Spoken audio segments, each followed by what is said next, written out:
you see a difference in diseases today compared to 20, 30, and 40 years ago?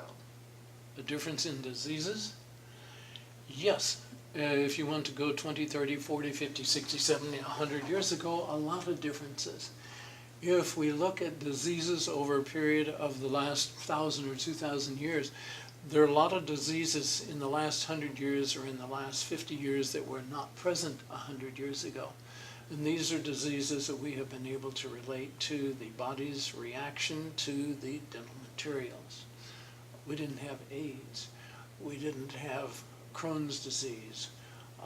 If we look at the multiple sclerosis, it was kind of interesting. In 1832, multiple sclerosis was described in Paris, France. Very good description. It was the first case that had been noted. In 1832, the first commercially placed silver mercury amalgams were placed in Paris, France. So is there a relationship there? If you look at leukemia, it has the same starting point of 1832. There are quite a number of diseases that seem to have just appeared. We do have slides showing the increase in diabetes going like this, multiple sclerosis going like this, leprosy going like this. All of these had a big jump in 1976.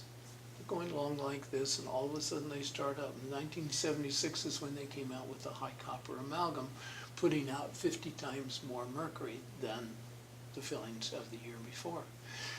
Then in 1991, there's another increase in these autoimmune diseases. And this is when the ADA suggested that dentistry do 30 million root canals a year. And so there are two jumps. Both of them happen to relate to the changes in the dental materials that are placed in people. Dental materials that are quite obviously toxic, have been proved to be toxic. All of these bacteria are toxic.